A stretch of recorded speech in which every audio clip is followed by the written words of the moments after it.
चुप रहो, लोग तुमको पाना चाहेंगे, शब्दों में उलझाकर आजमाना चाहेंगे। खामोशी में गहराई का सागर मिलेगा, पर दिखावे में सब बहाना चाहेंगे। संभल कर चलो इस भीड़ भरी राह में, हर कोई तुम्हें समझाना चाहेगा, पर जो सच में तुम्हारा होगा वो बिना कहे भी तुम्हें पहचाना चाहेगा। जो सच में तुम्हारा होगा वो बिना कहे भी तुम्हें पहचाना चाहेगा। भीड़ से अलग जो खड़ा देखेगा वो ही तेरा सच्चा ठिकाना चाहेगा। शोर में ढूंढोगे तो राहें भटकेंगी, मौन में रहोगे तो जमाना चाहेगा। खुद को समझने की जो कला सीख ली तो फिर दुनिया भी तुझे समझना चाहेगी। चुप रहो, लोग तुमको पाना चाहेंगे। राजवीर एक शांत स्वभाव का युवक था। वह बहुत कम बोलता था, लेकिन उसकी आंखों में गहराई थी और उसके विचारों में ठहराव। लोग उसकी खामोशी को रहस्य समझते और उसे टटोलने की कोशिश करते, पर वह हमेशा मुस्कुरा कर रह जाता। गांव में उसकी पहचान एक ऐसे व्यक्ति के रूप में थी जो बिना बोले भी बहुत कुछ कह जाता था। उसकी चुप्पी में ऐसा आकर्षण था कि लोग उसे जानना चाहते, समझना चाहते। कुछ दोस्त कहते, तू इतना चुप क्यों रहता है राजवीर? लोग सोचेंगे कि तुझे कुछ पता ही नहीं। वह बस मुस्कुरा देता और कहता, जो जानने लायक होता है उसे शब्दों की जरूरत नहीं पड़ती। एक दिन गांव में एक नया आदमी आया, सिद्धांत। वह तेज तर्रार था, दुनिया देख चुका था और बातों में माहिर था। उसने जल्दी ही गांव वालों का विश्वास जीत लिया, लेकिन राजवीर की चुप्पी उसे खटकती थी। चुप रहो, लोग तुमको पाना चाहेंगे। राजवीर एक शांत स्वभाव का युवक था। वह बहुत कम बोलता था, लेकिन उसकी आंखों में गहराई थी और उसके विचारों में ठहराव। लोग उसकी खामोशी को रहस्य समझते और उसे टटोलने की कोशिश करते, पर वह हमेशा मुस्कुरा कर रह जाता। गांव में उसकी पहचान एक ऐसे व्यक्ति के रूप में थी जो बिना बोले भी बहुत कुछ कह जाता था। उसकी चुप्पी में ऐसा आकर्षण था कि लोग उसे जानना चाहते, समझना चाहते। कुछ दोस्त कहते, तू इतना चुप क्यों रहता है राजवीर?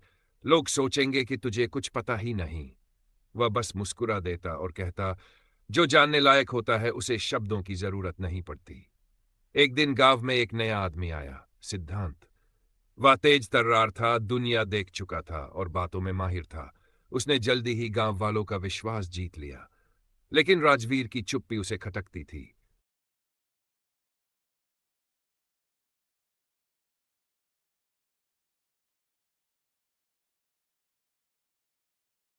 राजवीर की चुप्पी एक नई पहचान। बाढ़ का संकट टल गया, लेकिन उसके बाद गांव में राजवीर की प्रतिष्ठा और भी बढ़ गई। अब लोग उसकी खामोशी को कमजोरी नहीं बल्कि ताकत मानने लगे थे। सिद्धांत, जो कभी उसे रहस्यमयी समझता था, अब उसकी बुद्धिमत्ता का सम्मान करने लगा। पर कहानी यहीं खत्म नहीं हुई। संकट के बाद गांव वालों ने देखा कि राजवीर की कार्यशैली में कुछ अलग था। वह शोर नहीं मचाता था, न ही अपनी उपलब्धियों का डिंडोरा पीटता था। वह बस अपना काम करता और मुस्कुरा देता। ये चीज गांव के बुजुर्गों को भी सोचने पर मजबूर कर रही थी। गांव में नई साजिश। कुछ समय बाद गांव के मुखिया के पद के लिए चुनाव की घोषणा हुई। सिद्धांत, जो अब तक गांव में अपनी पकड़ मजबूत कर चुका था, इस पद के लिए सबसे बड़ा उम्मीदवार था। वह जानता था कि लोगों को अपनी बातों से कैसे प्रभावित करना है। उसने बड़े बड़े वादे किए, नए कुएं, पक्की सड़कें, बेहतर व्यापार के अवसर। लोग उसकी बातों से प्रभावित हो रहे थे, लेकिन असली परेशानी तब आई जब कुछ लोगों ने कहना शुरू किया कि अगर कोई इस पद के लिए योग्य है तो वह राजवीर है। हालांकि राजवीर ने कभी भी राजनीति में रुचि नहीं ली थी, लेकिन गांव वाले उसकी ईमानदारी और शांत नेतृत्व को पहचानने लगे थे। ये बात सिद्धांत को खटक गई। उसने सोचा, अगर राजवीर खड़ा हो गया तो मैं हार सकता हूं। लोगों को उस पर भरोसा है, जबकि मैं सिर्फ बातें बनाता हूं। राजवीर की परीक्षा। सिद्धांत ने राजवीर को बदनाम करने के लिए चाल चली। उसने गांव में यह अफवाह फैलाई कि राजवीर ने बाढ़ के समय सिर्फ अपने करीबी लोगों को बचाया था, बाकी गांव वालों की परवाह नहीं की। धीरे धीरे ये बात फैलने लगी। कुछ लोगों ने राजवीर से जवाब मांगा, लेकिन उसने कोई सफाई नहीं दी। वह बस अपने काम में लगा रहा, जैसे कुछ हुआ ही न हो। सिद्धांत को लगा कि उसकी योजना काम कर रही है। लेकिन फिर गांव के बुजुर्गों ने एक दिन सभा बुलाई और राजवीर से पूछा, तुम्हारे खिलाफ ये बातें कही जा रही हैं, तुम कुछ कहते क्यों नहीं? राजवीर ने सिर झुका लिया, फिर धीरे से बोला, अगर सच को साबित करने के लिए शब्दों की जरूरत पड़े तो वह सच नहीं, बहस बन जाता है। सभा में सन्नाटा छा गया। बुजुर्गों ने एक दूसरे को देखा, फिर कहा, हमने अपनी आंखों से देखा है कि किसने क्या किया। हमें किसी सफाई की जरूरत नहीं। अंतिम फैसला, चुनाव का दिन आया।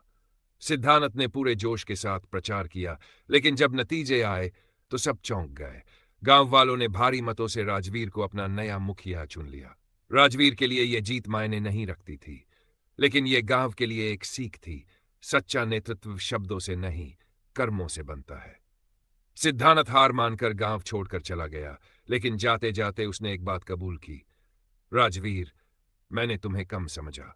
तुम सच में उस शांति की तरह हो जिसे जितना समझने की कोशिश करो वह उतनी ही गहरी होती जाती है। राजवीर ने बस मुस्कुराकर सिर झुका लिया। वह जानता था, जो सच में तुम्हारा होता है वह बिना कहे भी तुम्हें पहचान लेता है। कहानी को पूरा सुनने से पहले मेरे चैनल कहानी को सब्सक्राइब कर लें। तो दोस्तों, आगे सुनो। राजवीर का नया सफर। गांव का मुखिया बनने के बाद भी राजवीर में कोई बदलाव नहीं आया। उसने न तो कोई बड़ी घोषणाएं की, न ही दिखावे के काम। वह बस वही करता रहा जो सही था, शांति से, बिना किसी शोर शराबे के। पर असली चुनौती अभी बाकी थी। गांव में पुराने मुखिया के कुछ समर्थक इस बदलाव से खुश नहीं थे। वे नहीं चाहते थे कि राजवीर अपनी नीतियों से गांव में स्थायी बदलाव लाए। उन्होंने कई बार उसे नीचा दिखाने की कोशिश की, लेकिन राजवीर हर बार अपनी समझदारी से उन्हें जवाब देता। एक दिन गांव के पास के जंगल से कुछ लुटेरे आए। वे गांव के खेतों में लूटपाट करने लगे और लोगों को डराने लगे। जब गांव वालों ने राजवीर से मदद मांगी तो उसने सभी को शांत रहने और समझदारी से काम लेने को कहा। सिद्धांत, जो अब भी गांव में रहता था, बोला, तुम बस चुपचाप देखते रहोगे, इन लुटेरों से लड़ना पड़ेगा। राजवीर मुस्कुराया और बोला, शब्दों से आग भड़क सकती है, लेकिन चुप्पी से उसे बुझाया भी जा सकता है। योजना और जीत। राजवीर ने गांव के कुछ समझदार लोगों को इकट्ठा किया और जंगल में जाकर लुटेरों से बातचीत की। उसने उनकी जरूरतों को समझा और बिना किसी लड़ाई के उन्हें समझा बुझाकर वापस भेज दिया। गांव के लोग हैरान थे। हम सोच रहे थे कि हमें लड़ना पड़ेगा, लेकिन तुमने तो बिना हथियार उठाए ही जीत हासिल कर ली। राजवीर ने कहा, हर युद्ध तलवार से नहीं जीता जाता। कभी कभी धैर्य और समझदारी सबसे बड़े हथियार होते हैं। राजवीर की इस जीत के बाद गांव में एक नया विश्वास पैदा हुआ। लोग समझ गए कि शक्ति का मतलब सिर्फ आवाज उठाना नहीं, बल्कि सही समय पर सही निर्णय लेना भी है। सिद्धानत, जो कभी राजवीर का विरोधी था, अब उसका सबसे बड़ा समर्थक बन गया। उसने स्वीकार किया, राजवीर, तुम्हारी चुप्पी में जो ताकत है वह दुनिया के सबसे बड़े भाषण से भी ज्यादा असरदार है। और इस तरह राजवीर की कहानी सिर्फ एक गांव की नहीं रही, बल्कि एक सीख बन गई। सच्चा नेतृत्व शब्दों से नहीं, कर्मों से पहचाना जाता है। गुरुदेव ने बताया, सच्चा नेतृत्व वह नहीं जो अपनी शक्ति का प्रदर्शन करे, बल्कि वह है जो दूसरों को उनकी शक्ति का एहसास कराए। राजवीर गुरुदेव के पास बैठा था। गांव की समस्याएं अब धीरे धीरे सुलझ रही थीं, लेकिन उसके मन में एक नया प्रश्न उठ रहा था। उसने पूछा, गुरुदेव, क्या चुप रहना हमेशा सही होता है? कभी कभी लोग इसे कमजोरी भी समझ सकते हैं। गुरुदेव मुस्कुराए और बोले, राजवीर, मौन एक साधन है, न कि उद्देश्य। जब तुम्हारी चुप्पी किसी समस्या का हल नहीं निकाल पा रही हो, तब शब्दों का सही प्रयोग भी आवश्यक हो जाता है। राजवीर ने सिर झुकाकर कहा, तो फिर मुझे कैसे पता चलेगा कि कब चुप रहना है और कब बोलना? गुरुदेव ने पास के एक वृक्ष की ओर इशारा किया और बोले, इस वृक्ष को देखो।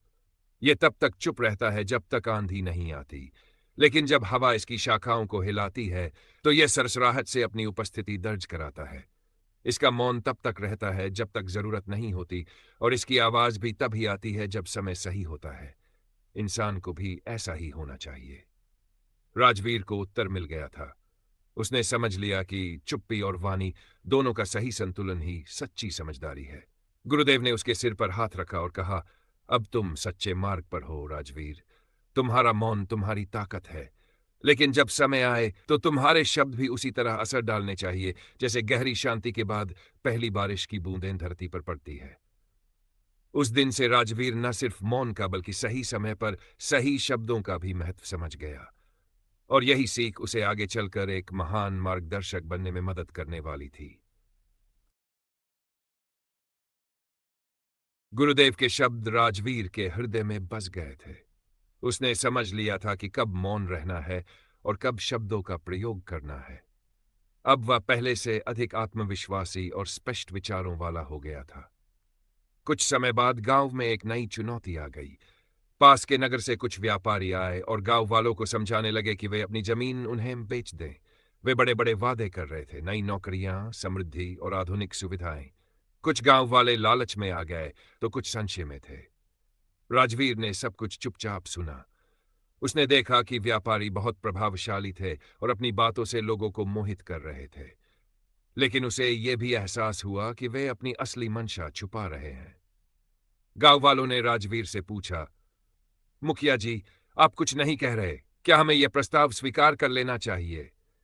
राजवीर मुस्कुराया और बोला, इसका उत्तर तुम्हें खुद ढूंढना होगा। फिर वह सभी को गांव के पुराने कुएं के पास ले गया। उसने कहा, यह कुआं हमारे पूर्वजों ने खोदा था। जब बारिश कम हुई तो इसी ने हमें जीवन दिया। जब अकाल पड़ा तो इसी पानी ने हमें बचाया। अब सोचो, अगर हमने ये कुआं बेच दिया तो क्या हम अपने भविष्य को किसी और के हाथ में नहीं सौंप देंगे? गांव वाले एक दूसरे की ओर देखने लगे। उन्हें समझ आ गया था कि ये व्यापारी असल में उनकी जमीन खरीदकर उनका भविष्य अपने हाथ में लेना चाहते थे। एक बुजुर्ग बोले, राजवीर, तुमने शब्दों से ज्यादा अपने उदाहरण से हमें सिखा दिया। व्यापारी समझ गए कि वे यहां सफल नहीं हो सकते। वे हार मानकर लौट गए। गांव वालों को अब पूरा विश्वास हो गया था कि राजवीर का मौन कभी कभी सबसे शक्तिशाली संदेश देता है, लेकिन जब जरूरत हो तो उसके शब्द भी उतने ही प्रभावशाली होते हैं। गुरुदेव, जो ये सब देख रहे थे, मुस्कुराए और बोले, अब तुम्हें बोलने और चुप रहने की कला आ गई है राजवीर। यही सच्चा ज्ञान है। राजवीर ने गुरुदेव के चरण छुए और गांव को आत्मनिर्भर बनाने के अपने संकल्प की ओर बढ़ चला।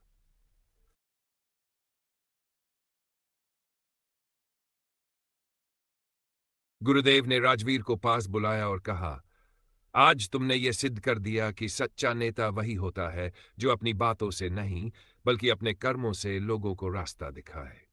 राजवीर ने सिर झुका लिया और बोला, गुरुदेव, आप ही के मार्गदर्शन ने मुझे ये सिखाया है, लेकिन एक प्रश्न अब भी मेरे मन में है, क्या हर व्यक्ति सही समय पर सच को समझ पाता है?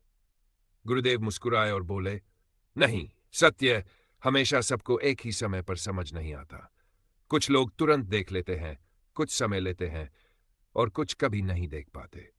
लेकिन तुम्हारा कर्तव्य यह नहीं है कि हर किसी को जबरदस्ती सत्य दिखाने की कोशिश करो। तुम्हारा कर्तव्य सिर्फ यह है कि तुम सही राह पर चलो और जो देखना चाहता है उसे देखने दो। राजवीर ने गहरी सांस ली। उसे एहसास हुआ कि हर किसी को जागरूक करना संभव नहीं, लेकिन खुद सही राह पर चलकर उदाहरण बनना ही सच्चा धर्म है। गुरुदेव ने आगे कहा, याद रखना राजवीर, तुम्हारी चुप्पी तब तक शक्ति है जब तक वह सही उद्देश्य के लिए हो। लेकिन जब अन्याय बढ़ जाए, जब सत्य को दबाने की कोशिश की जाए, तब मौन रखना कायरता बन जाती है। तभी तुम्हें शब्दों का प्रयोग करना होगा, लेकिन क्रोध या अहंकार से नहीं, बल्कि धैर्य और प्रेम से। राजवीर को अब सब समझ में आ गया था। उसने गुरुदेव के चरण छुए और बोला, मैं वचन देता हूं कि हमेशा सही समय पर सही निर्णय लूंगा, चाहे वह मौन हो या वाणी। गुरुदेव ने आशीर्वाद दिया और कहा, यही धर्म है, यही सच्चा नेतृत्व है।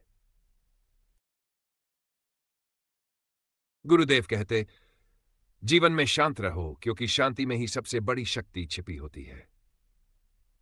राजवीर ने पूछा, गुरुदेव, जब लोग हमें गलत समझे, हमारे धैर्य को कमजोरी माने, तब भी क्या शांत रहना सही है? गुरुदेव मुस्कुराए और बोले, बेटा, समुद्र की गहराई को कोई सतह से देखकर नहीं समझ सकता। जो इसे समझना चाहता है वह स्वयं गहराई में उतरता है। इसी तरह तुम्हारी शांति को हर कोई नहीं समझेगा, लेकिन जो सच में समझने योग्य होगा वह इसे स्वयं अनुभव करेगा। राजवीर ने सिर झुका लिया, लेकिन फिर एक और प्रश्न पूछा, पर गुरुदेव, कभी कभी लोग हमारी शांति का लाभ उठाने लगते हैं, तब क्या करें? गुरुदेव ने पास खड़े एक पेड़ की ओर इशारा किया और बोले, देखो, ये वटवृक्ष शांत खड़ा है। इस पर पक्षी आते हैं, घोंसले बनाते हैं, इसे सहारा मानते हैं। लेकिन जब कोई इसकी शाखाओं को नुकसान पहुंचाने की कोशिश करता है तो यह अपनी पकड़ और मजबूत कर लेता है, आंधी में भी गिरता नहीं। इसी प्रकार शांति का अर्थ यह नहीं कि अन्याय सह लो। शांति का अर्थ है अपनी जड़ों को इतना मजबूत बना लो कि कोई तुम्हें हिला न सके। राजवीर ने समझ लिया कि शांति कमजोरी नहीं, बल्कि आत्मबल की पहचान है। उसने गुरुदेव के चरण छुए और अपने जीवन में इस सीख को अपनाने का संकल्प लिया। गुरुदेव ने राजवीर के सिर पर हाथ रखा और कहा, याद रखना बेटा, सच्ची शांति बाहर की दुनिया में नहीं, तुम्हारे भीतर होती है। जब तुम अपने भीतर शांत हो जाते हो, तब कोई भी परिस्थिति तुम्हें विचलित नहीं कर सकती। राजवीर ने सिर झुका लिया, लेकिन एक और प्रश्न उसके मन में था। उसने कहा, गुरुदेव, यदि कोई हमें बार बार चुनौती दे, हमारी शांति को भंग करने की कोशिश करे, तब भी क्या हमें शांत रहना चाहिए? गुरुदेव हल्का सा मुस्कुराए और बोले, क्या तुमने नदी को देखा है? जब कोई उसमें पत्थर फेंकता है तो कुछ देर के लिए लहरें उठती है, लेकिन फिर वह अपने स्वभाव में लौट आती है। नदी का प्रवाह रुका नहीं करता, वह अपना मार्ग स्वयं बनाती है। तुम भी वैसे ही बनो। लोग तुम्हारी शांति की परीक्षा लेंगे, लेकिन तुम्हें विचलित नहीं होना। राजवीर अब धीरे धीरे सब समझने लगा था, लेकिन गुरुदेव ने एक और बात कही जिसे उसकी समझ और गहरी हो गई। शांति का अर्थ यह नहीं कि तुम कुछ भी सहते रहो। शांति का अर्थ है सही समय पर सही प्रतिक्रिया देना। जब तुम्हारा मौन किसी का भला कर सकता हो, तब चुप रहना ही सही है। लेकिन जब सत्य की रक्षा के लिए बोलना जरूरी हो, तब बिना भय के अपने शब्दों को भी उतनी ही दृढ़ता से रखना। राजवीर ने आंखें बंद की और मन ही मन संकल्प लिया, अब से मेरी शांति मेरी ताकत होगी, मेरी कमजोरी नहीं। गुरुदेव ने आशीर्वाद दिया और बोले, अब तुम सच्चे मार्ग पर हो राजवीर, यही जीवन का सबसे बड़ा ज्ञान है। गुरुदेव के शब्द राजवीर के हृदय में बस गए थे। उसने मन ही मन संकल्प लिया कि अब वह अपनी शांति को अपनी कमजोरी नहीं बनने देगा, बल्कि उसे अपनी सबसे बड़ी शक्ति बनाएगा। कुछ समय बाद गांव में एक नया विवाद खड़ा हो गया। दो बड़े किसान आपस में झगड़ पड़े। दोनों ही अपने खेतों की सीमा को लेकर बहस कर रहे थे और एक दूसरे पर धोखाधड़ी का आरोप लगा रहे थे। मामला इतना बढ़ गया कि गांव दो गुटों में बंटने लगा। लोग चाहते थे कि मुखिया होने के नाते राजवीर कोई फैसला करे। राजवीर ने दोनों किसानों को बुलाया और शांत स्वर में कहा, तुम दोनों को क्या लगता है यह खेत तुम्हारा है? दोनों ने एक साथ कहा, हाँ। राजवीर मुस्कुराया और कहा, क्या तुम इसे अपने साथ ले जा सकते हो? दोनों चुप हो गए। राजवीर ने आगे कहा, यह भूमि न तुम्हारी है न मेरी, यह हमेशा यहीं थी और यहीं रहेगी। तुम सिर्फ इसके रक्षक हो, स्वामी नहीं। जब तक तुम इसे प्रेम और सहयोग से संभालोगे, ये तुम्हें फल देगी, लेकिन अगर तुम लड़ते रहोगे तो ये तुम्हें सिर्फ संघर्ष ही देगी। अब तुम तय करो कि तुम्हें क्या चाहिए, संपत्ति या शांति? गांव के लोग ये सुनकर अवाक रह गए। दोनों किसान, जो अब तक एक दूसरे से आंखें नहीं मिला रहे थे, सिर झुकाकर खड़े हो गए। उन्होंने अपनी गलती समझ ली और आपसी सहमति से खेतों की सीमा तय कर ली। गुरुदेव, जो दूर खड़े ये सब देख रहे थे, मुस्कुराए और बोले, राजवीर, अब तुम्हें सच्चे नेतृत्व का ज्ञान हो गया है। सच्चा नेता वही होता है जो शांति से विवाद सुलझा सके, बिना किसी हथियार या दबाव के। राजवीर ने गुरुदेव के चरण छुए और कहा, गुरुदेव, आपने जो सिखाया वही मेरी शक्ति बन गया। अब मुझे समझ आ गया कि शांत रहना हमेशा चुप रहने का नाम नहीं, बल्कि सही समय पर सही निर्णय लेने की क्षमता का नाम है। गुरुदेव ने आशीर्वाद दिया और कहा, यही सच्ची बुद्धिमत्ता है बेटा, अब तुम अपने मार्ग पर अडिग रहो। उस दिन के बाद गांव में कोई बड़ा विवाद नहीं हुआ। लोग जान गए थे कि जहां शांति और धैर्य होता है, वहां समाधान भी स्वयं आ जाता है। और राजवीर, जो कभी अपनी चुप्पी को लेकर संदेह में था, अब अपनी शांति को अपनी सबसे बड़ी ताकत मान। कुछ वर्ष बीत गए। राजवीर के शांत और न्यायपूर्ण नेतृत्व में गांव समृद्ध होने लगा।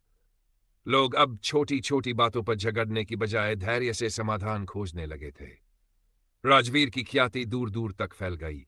आसपास के गांवों से लोग उसकी बुद्धिमत्ता और निर्णय क्षमता की सीख लेने आने लगे। एक दिन राजवीर गुरुदेव के पास पहुंचा और बोला, गुरुदेव, आपने मुझे धैर्य और शांति का महत्व सिखाया।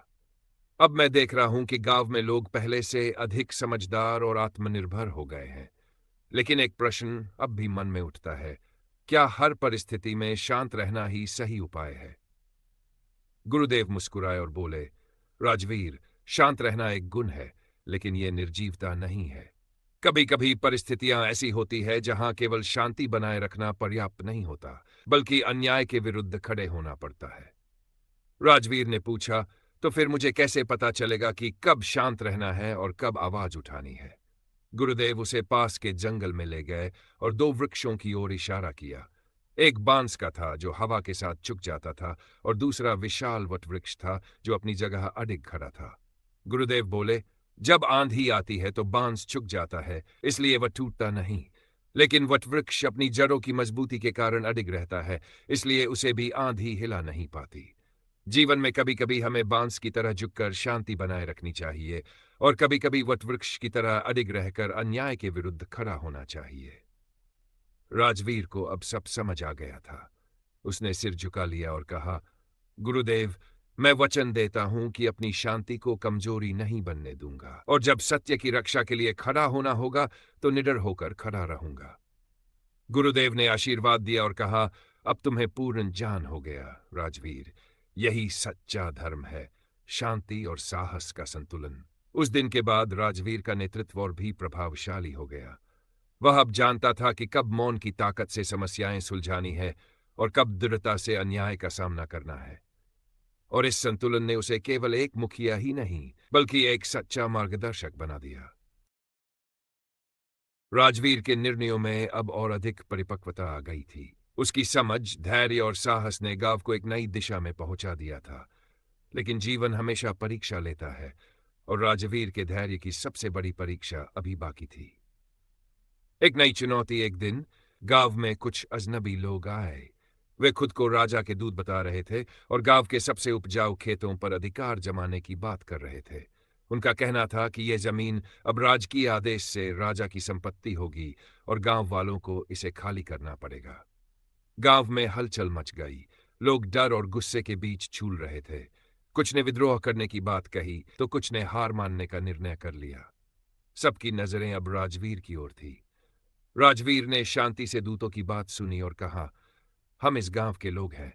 ये हमारी मातृभूमि है। इसे छोड़ना हमारे लिए आसान नहीं है, लेकिन हम युद्ध भी नहीं चाहते। मैं राजा से स्वयं मिलकर बात करना चाहता हूं। दूत हंसे और बोले, राजा बहुत व्यस्त हैं। तुम जैसे छोटे गांव के मुखिया के लिए वे समय नहीं निकालेंगे। अगर तुम्हें बात करनी है तो अपने गांव की तरफ से कर भी सकते हो, लेकिन हमें कोई फर्क नहीं पड़ेगा। आदेश तो आदेश होता है। राजवीर ने मुस्कुराकर कहा, हर समस्या का हल युद्ध नहीं होता। अगर बात सही तरीके से की जाए तो बड़े से बड़ा निर्णय भी बदला जा सकता है। मैं राजा से अवश्य मिलूंगा। राजा के दरबार में राजवीर लंबी यात्रा कर राजा के महल पहुंचा। वहां उसे कई कठिनाइयों का सामना करना पड़ा, लेकिन आखिरकार वह राजा के दरबार में पहुंच गया। राजा ने उसे देखा और कहा, तुम कौन हो और क्या चाहते हो? राजवीर ने विम्रता से कहा, महाराज, मैं उस गांव का मुखिया हूं जिसकी भूमि अब राजकीय आदेश से छीनी जा रही है। मैं बस आपसे एक प्रश्न पूछना चाहता हूं। क्या राजा का कर्तव्य अपने लोगों को संरक्षण देना है या उनसे उनका हक छीनना? राजा ने चौंक कर कहा, राजकीय आदेश हमेशा सही होते हैं। तुम इस पर प्रश्न उठा रहे हो। राजवीर ने शांति से उत्तर दिया, मैं आदेश पर प्रश्न नहीं उठा रहा, बल्कि उसके पीछे के उद्देश्य पर बात कर रहा हूं। अगर इस भूमि को छीन लिया जाए तो गांव के सैकड़ों लोग भूखे मर जाएंगे। क्या यह न्याय होगा? राजा ने कुछ देर सोचा और फिर अपने मंत्री से कहा, क्या यह सच है कि इस भूमि पर किसानों की जीविका निर्भर है? मंत्री ने सिर झुका लिया और कहा, हां महाराज। राजा ने गहरी सांस ली और फिर कहा, राजवीर, तुम्हारी बातों में सच्चाई और धैर्य दोनों है। तुमने गुस्से से नहीं, बल्कि तर्क और शांति से अपना पक्ष रखा। मैं अपना आदेश वापस लेता हूं। तुम्हारा गांव अब भी तुम्हारा ही रहेगा। गांव में विजय की खुशी। जब राजवीर गांव लौटा और उसने ये खुशखबरी सुनाई तो लोग खुशी से झूम उठे। उन्होंने सोचा था कि अपनी जमीन बचाने के लिए उन्हें लड़ना पड़ेगा, लेकिन राजवीर ने बिना एक भी युद्ध लड़े उन्हें उनका हक वापस दिला दिया। गुरुदेव ये सब देखकर मुस्कुराए और बोले, आज तुमने सिद्ध कर दिया राजवीर कि सच्चा योद्धा वही है जो तलवार से नहीं, बल्कि अपनी बुद्धि और शांति से जीत हासिल करे। यह तुम्हारी सबसे बड़ी विजय है। राजवीर ने गुरुदेव के चरण छुए और मन ही मन संकल्प लिया कि वह हमेशा शांति और सत्य के मार्ग पर चलेगा, चाहे कितनी भी बड़ी परीक्षा क्यों न आए।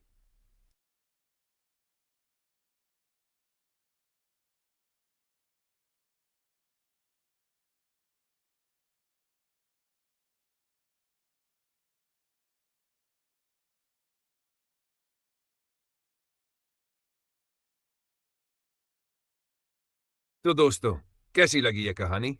कमेंट में अपनी राय जरूर बताएं और मेरे चैनल मेरी कहानी को सब्सक्राइब कर लें।